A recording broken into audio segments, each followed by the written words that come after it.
How's y'all Sunday going? We got Mr. Ballin on this Mr. Ballin Sunday. I hope y'all enjoy this video. If you're new to this channel, make sure y'all subscribe. Make sure y'all hit that like button and also comment. Give y'all opinion about the video. Let's go ahead and get into it, man. How y'all Sunday going? You feel me? I'm going ahead and get the video already long. I ain't gonna lie. On the evening of March 22nd, 1994, a 40-year-old, very experienced airline pilot named Andrei Danilov walked into the cockpit of a huge airplane that he was about to fly out of Moscow. Once he was in the cockpit, he said hello to the two other pilots he'd be flying with that night, and then Andrei took a seat in the captain's chair. Now, this flight tonight was going to be a very routine 13-hour trip to Hong Kong, something Andrei and these other two pilots had done many times before. But this night, Andrei was totally dreading this trip because one of the pilots he'd be flying with that night was a guy that Andrei just could not stand. His name was Yaroslav Kudrinsky, and he was going to be the relief pilot that night. So Andrei is the captain and the primary pilot. He has a co-pilot or first officer who sits right next to him, and then behind those two would be Yaroslav, the relief pilot, who basically is just there in case the captain or first officer needed a break. And so basically, Andrei was going to be forced to interact with Yaroslav all night long. And so as passengers made their way onto the plane, and as Andrei went through his pre-check procedures to get ready for this flight, Yaroslav just started yapping away about how amazing he was, what a great dad he was because he brought his kids on this flight. They hadn't done a big international flight before, and so he was letting them fly with him that night. And then also Yaroslav began talking about this big surprise he had for his kids that was really going to show what an incredible father he really was. Now, Andrei and the first officer were listening to Yaroslav, but they were basically just completely ignoring him. They're not responding. Can y'all work with somebody that y'all don't like? I mean, yeah, if the money good, yeah, I would, of course. Responding to him, they're not feeding into what he's saying, but Yaroslav didn't care. He just kept on rambling on and on and on about how amazing he was. And so finally, Andrei got clearance to take off.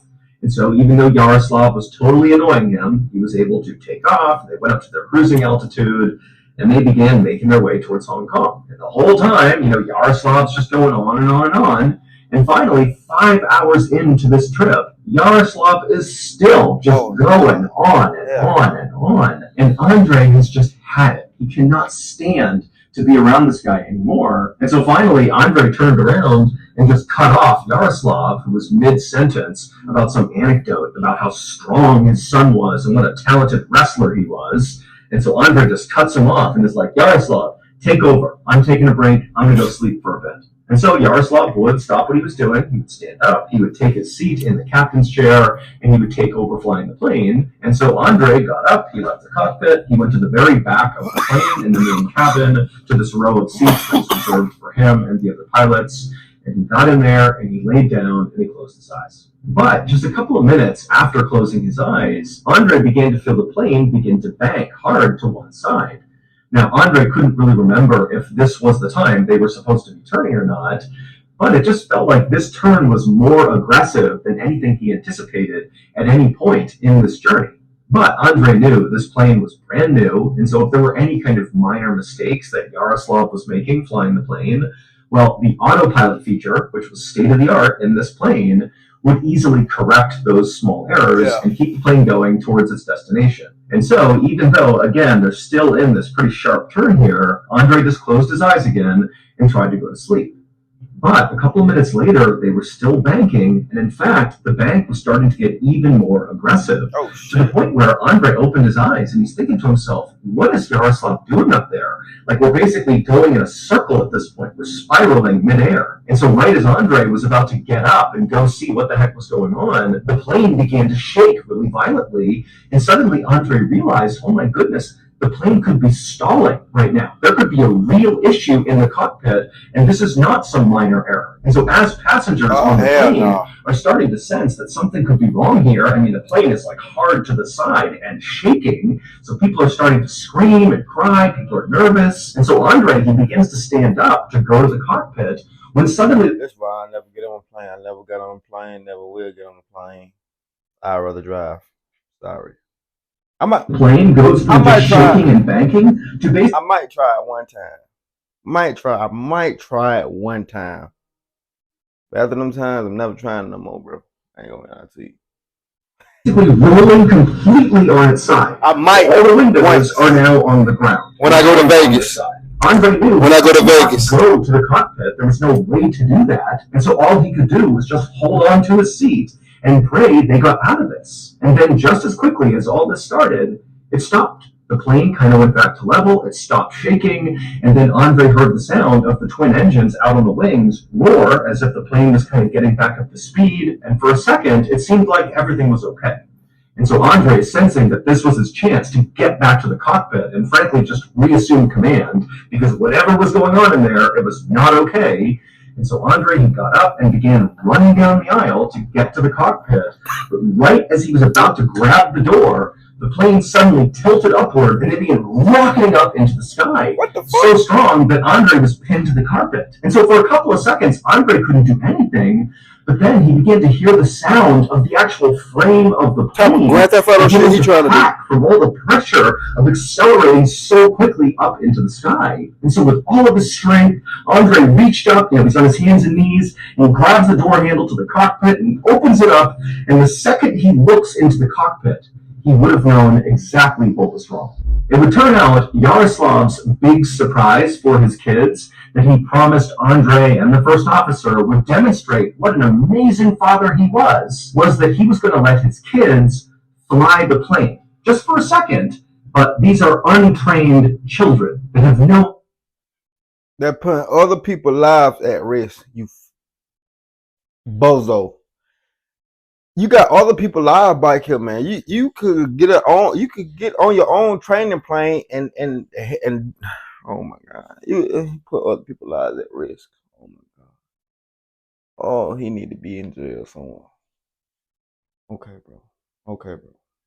Idea how to fly a plane. And so when Andre got up and went to go take a nap and Yaroslav took over, well, Yaroslav called up his kids who were in the main cabin, a teenage son and daughter, and they went into the cockpit and they sat down in the captain's chair and they began to fly the plane. And the daughter took the seat first in the captain's chair, and she was very careful not to touch any of the controls. Even though Yaroslav was kind of encouraging her, to take the wheel and really see what it feels like. But she was nervous, and so she really didn't touch anything.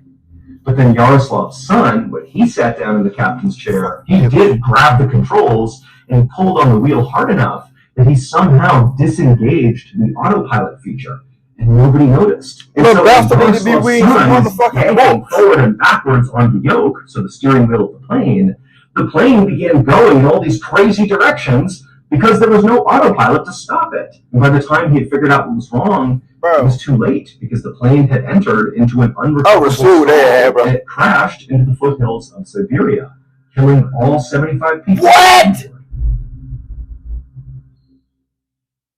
How to find your perfect apartment using the BALLEN app. First, choose if you're renting. Starting today, anyone can monetize with ads as part of the all-new Beehive ad network. Thank you to Into the Foothills of Siberia. Bro, their fucking kid killed himself and other people.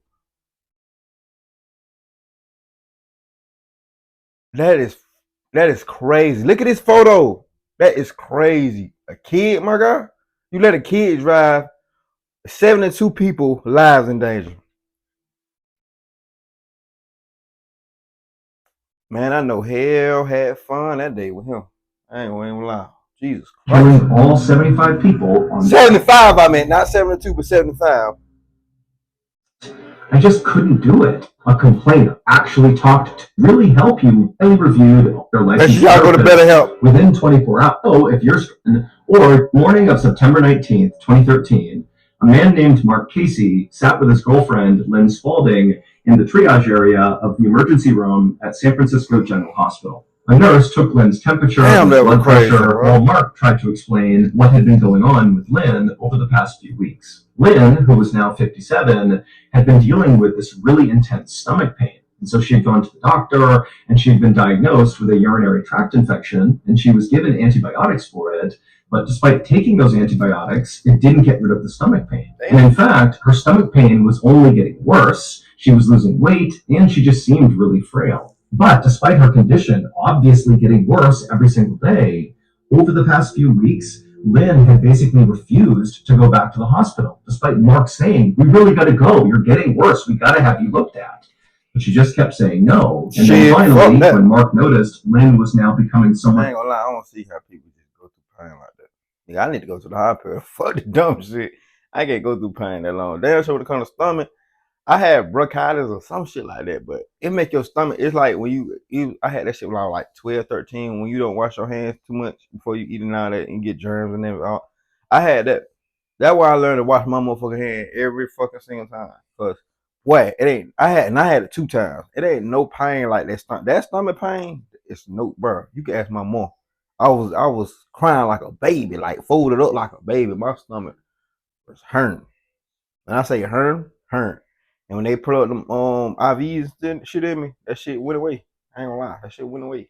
It's something they put in you, and then make the pain go away. Boy, that shit went away. I'm talking about soon they did it. Despondent, like he would try to talk to her and her eyes would glaze over and she would look off into the distance like she didn't even hear him. Mark had just looked at Lynn and said, "You know what? I'm taking you to the hospital." And so he put her in the car, he brought her to the hospital, and now that he was here, he had to explain what was going on because Lynn was still despondent, just kind of staring up into space and very likely having no idea what was going on. And so after Mark gave all the information to the nurse said that, okay, Lynn needs to be admitted to the hospital. And so after a short wait, an orderly came over and pushed Lynn's wheelchair up to the 5th floor where she'd be staying, and Mark went with them. And then once in the room, Mark helped Lynn get settled in her bed. And again, Lynn is just kind of staring off into space, not really paying attention. And then a whole team of nurses and doctors came in and hooked Lynn up to IVs and different machines to make sure they could monitor her. And then at some point, one of the doctors pulled Mark aside and said, "We think Lynn is dealing with some kind of infection. And so what we need to do is run some tests to figure out what this infection is, and then hopefully we can treat it." And so Mark said, "Okay, that sounds great." And then all day, Mark sat right next to Lynn and held her hand as the medical team came in and out of the room running all these tests. The following day, the medical team still didn't know what was wrong with Lynn. The tests they had run so far were inconclusive or were negative. Now, the biggest issue with Lynn was not trying to figure out what infection she had or how to cure her. Instead, it was, how do we keep Lynn in her hospital room? Because on this second day that Lynn was at the hospital, despite being very despondent still, any chance she got, she was getting out of her bed and trying to escape her room. And so the medical team, they kept having to go find her and bring her back to her room. And they tried to explain to her, like, "Lynn, you're sick. That's why you're here. You need to stay in your room." But Lynn clearly was just not getting it. She was just not there. And she would just say to the team, "I want to go home. I just want to go home. I want to go home." And they would say, "Well, Lynn, you got to get better first, and then you can go home."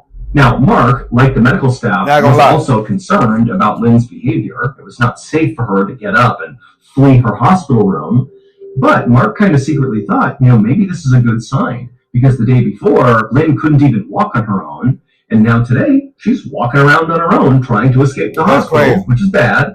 But, she's ambulatory. That's going to be a good sign. And also, Mark was thinking that because Lynn was fleeing her room over and over again, she's going to get even better medical care because the staff has to be super focused on her. And so Mark was feeling kind of optimistic that Lynn was on the road to recovery. The next morning, so now Lynn has been at the hospital for 2 days at this point, a nurse went into Lynn's room to check on her at about 10:15 a.m., and she walked up to Lynn, who was in her bed, and Lynn immediately told the nurse that she wanted to go home. And the nurse said, "Sorry, Lynn, we still don't know what's wrong with you. You got to stay here for now." But again, it was pretty clear Lynn did not understand what the nurse was saying. And so Lynn was not agitated. She was laying in bed and did not appear to, want to flee the room anytime soon. And so the nurse took Lynn's vitals. They were all basically normal. And then the nurse wrote down on Lynn's chart that her condition as of this moment was fair. And then the nurse left the room. And once this nurse was gone, Lynn laid in bed for a second. And then when nobody else came in the room, she sat up, she hopped off the bed, and she took off her hospital gown. She pulled out all the cords and wires that were on her. Then she put on her jeans, her boots, her jacket. She grabbed her purse off the table, and she walked out the door. And the second she walked out the door, she would have been in this long hallway, except her room was at the end of the hallway. Oh, so when she stepped out into that hallway, if she turned right, she would have seen a long, long stretch of hallway with other hospital rooms and lots of staff and doctors and nurses kind of walking around. But to her left, it would have been a dead end with a single blue door with a green exit sign over the top of it. Oh, and so Lynn, she steps into the hallway, she looks down the long side to the right, then she looks to the left, she sees the blue door, and she goes to the blue door, she opens it up, and she disappears inside. Fresh lemonade! Sorry, kid, I don't get paid till Friday. Just use Bridget and get up to $250 instantly. I'm still shocked by the first story. I ain't gonna lie to you.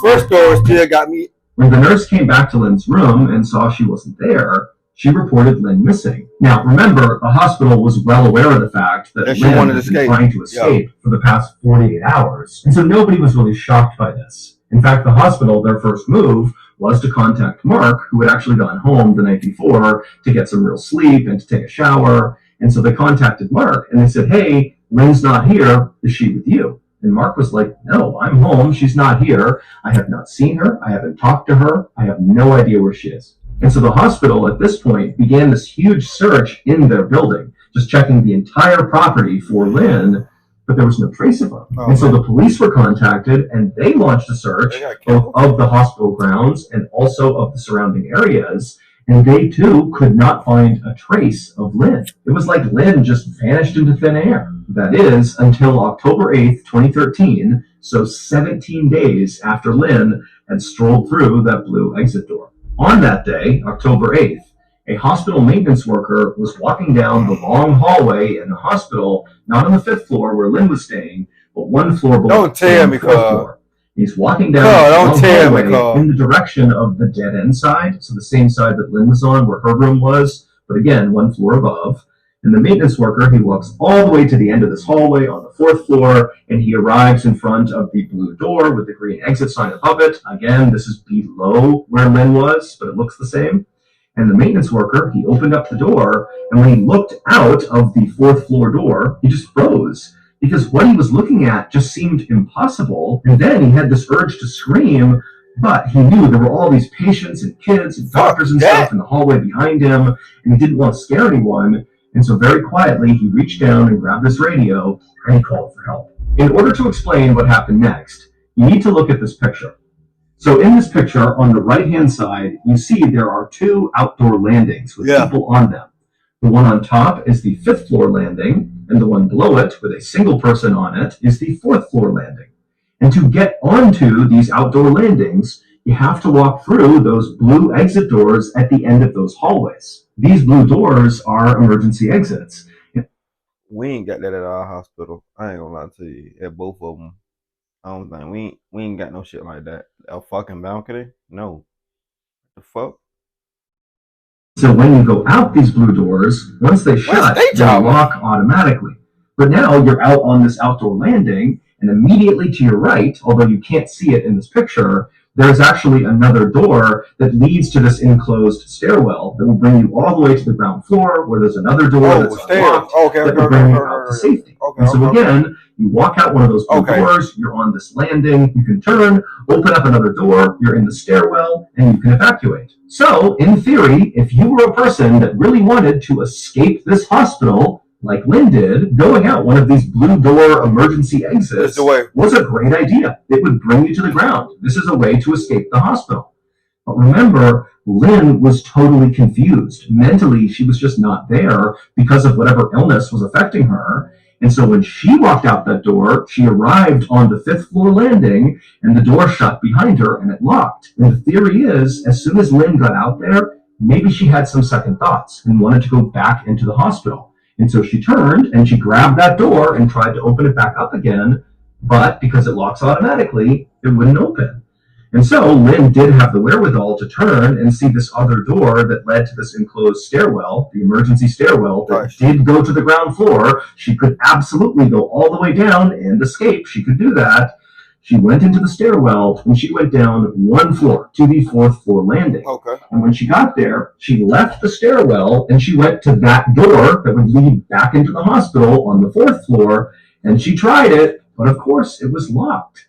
And then again, instead of her just going back into the stairwell and going down and escaping to safety, she, for some reason, just stayed on the 4th floor landing. Again, you gotta remember that she's not all there mentally, and so she was confused, and she just stayed there on the landing, basically waiting to be rescued. But despite these huge searches of the hospital property by hospital staff and by the police, for some reason, this area, this landing on the 4th floor, was never checked. And so nobody found her. That is until October 4th. So at this point, Lynn has been outside for 13 days on this landing, and a researcher from the hospital, for whatever reason, exited out one of these emergency doors, and they began making their way downstairs. And when they passed by the 4th floor landing, they spotted Lynn on the ground on the 4th floor landing, but instead of going over to her and seeing if she was okay, this researcher just called security and said, hey, there's a patient outside on the 4th floor landing, like, come check it out. And then instead of waiting for security, the researcher just left, leaving Lynn alone, and security at the hospital, who said they were going to go check, they didn't. And so 4 more days would go by, with nobody officially finding Lynn. Cub. No way, Cub. Oh my God. This more neglected. I can't even get it out right now. I tell you, when I do these videos, bro, I never watch these videos ahead of time. I don't know. I don't even know what to say right now. Bro, I thought first story was crazy. This story even crazier. They could have found her 4 days ahead. But no. The person not doing their job. That's why you don't. That's why people. That's why we're so much out of job. Like, you got people that don't want to work and don't do their job, versus that people that really want to work and really want to do a job that they don't hire. Then finally, on October 8th, the hospital maintenance worker opened up the blue door on the 4th floor, and he saw the 4th floor landing, that exterior landing. Wow. And he saw Lynn, and he knew she was dead. Officials were never able to determine when Lynn died, so it's not clear how long she was alive out on that landing. But it is possible she could have been alive when that researcher found her, but obviously help didn't come in time. Ultimately, Lynn's family would sue the city and the hospital, and they would be awarded $3 million. I'm gonna need more than that. Money can't change everything. Cannabis. It's not just legal in 38 states. It's a $36 billion global industry. I'm gonna look into it. What the fuck? At Olive Garden, we think you should get more for less. No diddy. The fixer-upper. The fixer-upper. On May 28th, 1986, a Florida real estate agent named Marguerite Welty walked up to the front door of this little white stucco home sitting right on the edge of Lake Placid in Florida. Marguerite pulled out a key from her pocket, she unlocked the door, opened it up, and then she turned around, and standing right in front of her were her clients, this young couple named Lois and Richard Goodman, who were thinking about buying a vacation home. And so this was one of the homes they were checking out. And so Marguerite smiled at her clients and gestured for them to come inside. The house sat at the end of a quiet, shady street lined with huge trees and other small vacation homes. And a lot of these vacation homes were perfectly manicured and beautiful, but the house they were touring today was not. It was unmaintained and overgrown. The paint was chipped and fading. It just looked bad because the owner of this property at one time had used this house as their vacation home, but lately they had just kind of stopped coming out here, and so they really never came out to check on the property, and so it definitely had the look. I ain't gonna lie. One of my goals too, like when I get good enough money, I want to goddamn have my own cabin in the woods. You know what I'm saying? I want to vacate that bitch out to other people. You feel me? Not vacate, but rent that motherfucker out to same thing. Shit, I'm tripping. Rent that motherfucker out to other people. You feel me? And still come in that bitch and have me and my family get RVs and shit. I want to do shit like that. You feel me? I love shit like that. I want to do shit like that. But I want to have some dogs too, though. Gotta have some cane corsos out there, motherfucker. Some, I ain't gonna say pit bulls, some Rottweilers. I need some tough motherfuckers out there. I'm talking about at least about 4-5 dogs. I'm talking about big motherfuckers.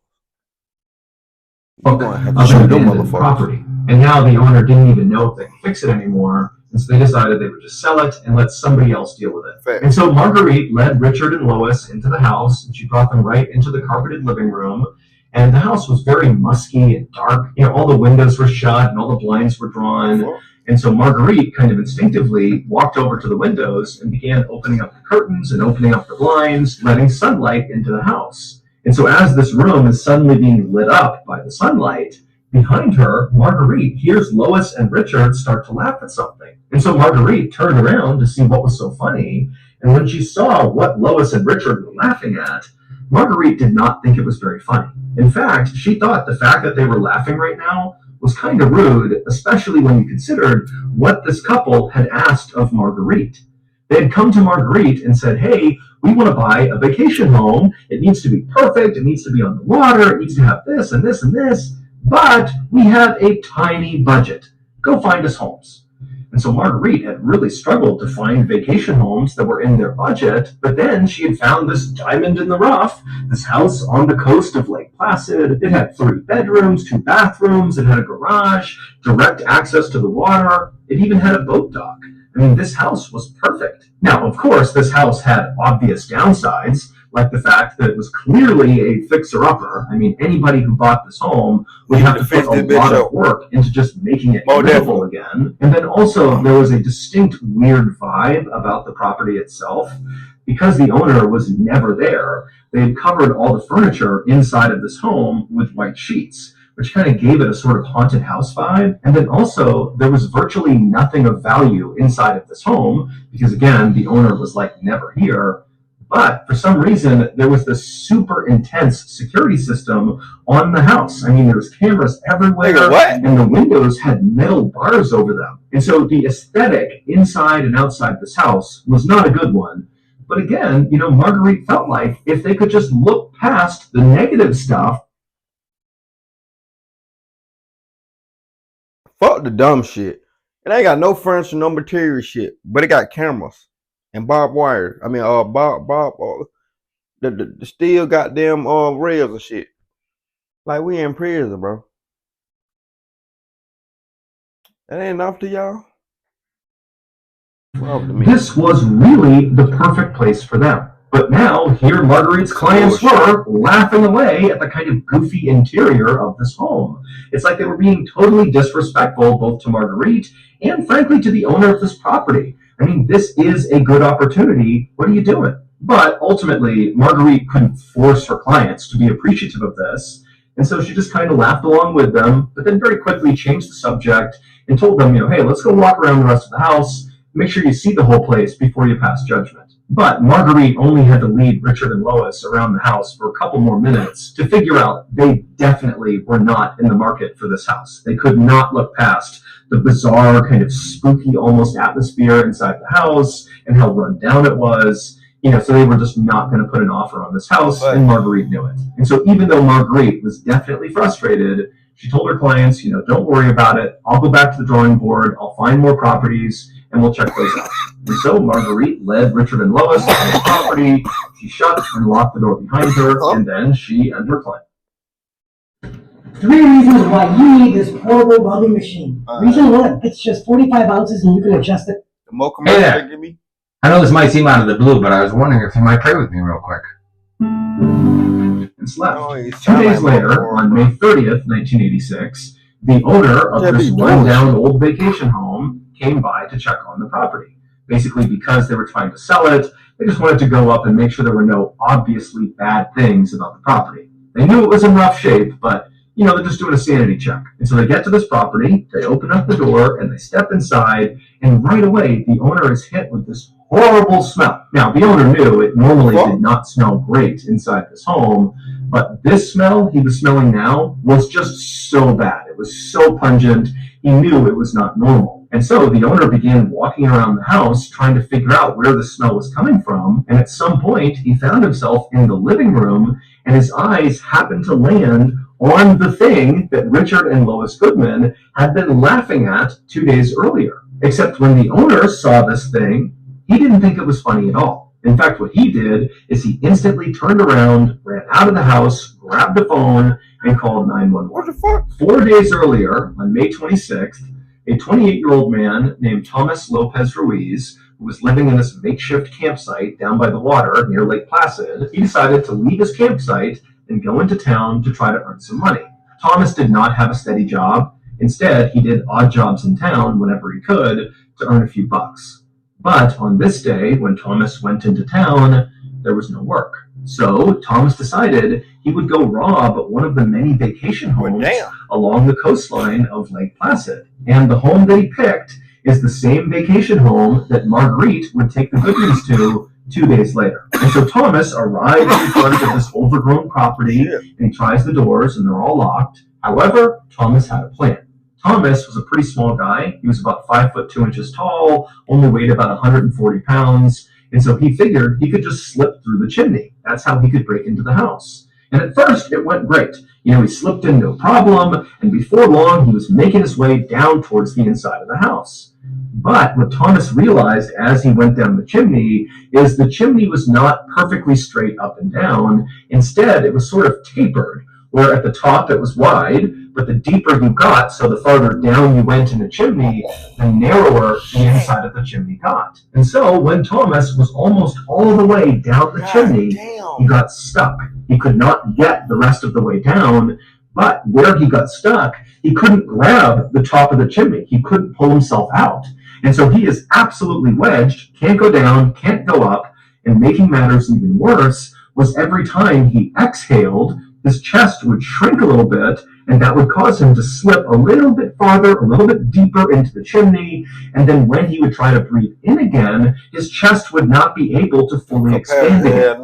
And so basically, every second that went by, Thomas was sinking lower and lower and lower by little bits, making it harder and harder and harder to breathe. And you got to figure that he was screaming for help, which again was causing him to breathe a bunch, causing him to sink even farther. And so it would have made breathing extremely difficult. And so Thomas is like in this absolute claustrophobic nightmare. And without outside help, he had no chance of survival.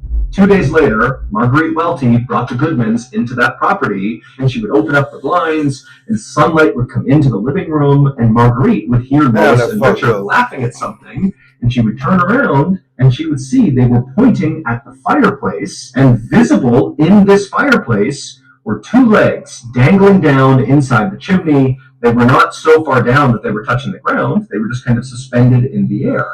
And Lois and Richard, based on the way the house looked already, the kind of spooky vibe, there's white sheets over all the furniture, there's bars on all the windows, everything is dark and dirty and kind of gross. Like there's this haunted house vibe to this place, and they're thinking this must be a Halloween decoration or some sort of prank, a mannequin kind of jammed up into the chimney, maybe to look like a robber breaking into your house or something that the owner never took down. Because clearly the owner stopped taking care of this property, and so it kind of makes sense that these decorations would be left out. And so Lois and Richard are laughing at this Halloween decoration, and Marguerite, she looks at the legs too, and also thinks they're just some Halloween decoration, doesn't think anything of it, and so finally they end up leaving, and that was it. But, as I'm sure you all have guessed, of course those legs were not mannequin legs, those were Thomas's legs.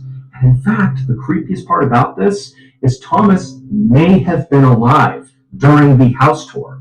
The autopsy showed he actually did not die of asphyxiation, so he didn't suffocate. He died from dehydration, which takes about 2 days, and this house tour was about 2 days in. And the day prior to the house tour, a neighbor had been outside, and they thought they heard someone yelling inside of the property, but for some reason, the neighbor just didn't do anything about it. And so there's a pretty good chance Thomas was barely alive as they were touring the house, but by the time the owner came back 2 days later and smelled that horrible smell, Thomas had passed away, that's one way to and go that out. smell was the smell of his body decomposing. Also, just to close the loop on this, it's not clear why the homeowner had that really aggressive security system with the bars on the windows. He just did. I ain't gonna lie, nah, fucked up. But it ain't none fucked up than that first goddamn story. That first story was fucked up. I ain't gonna lie, you put 75 people live at stake because you want to show your son how to drive a motherfucking plane on everybody else's time instead of not doing it on your time, on y'all time. It's crazy. The second one, the security guard was dead ass wrong. I ain't gonna lie, he was wrong as fuck. I ain't gonna lie, he should have did his job. She probably still alive within them 4 days. Never know, bro. I ain't gonna lie to you. You never know. Just like with dude right here, if they would have just investigated it more, but it did like prank or something. He couldn't make noise and that. So, but I would have, I would have definitely looked into it. Like, if I'm finna buy a house, nigga, I'm finna look like what that is. That's decorations or something. We would have pointed out instead of me just laughing. Not even gonna lie. But this was places you can't go. I love these top three. I love when he do like top three type shit. That should be hard. I ain't gonna lie, no Diddy. But let's go ahead and get into it. What I'm finna talk about? The giveaway. We're doing a giveaway. Soon I hit 6K. So make sure y'all give me a thumbs up, subscribe, and goddamn share. And make sure y'all go to my community to update y'all when I post another video, or you know what I'm saying, if I ain't been in post, let y'all vote on the poll or whatever. So y'all can goddamn know what video I'm doing next. That being said, see you when I see y'all. Let's ride. Happy Sunday.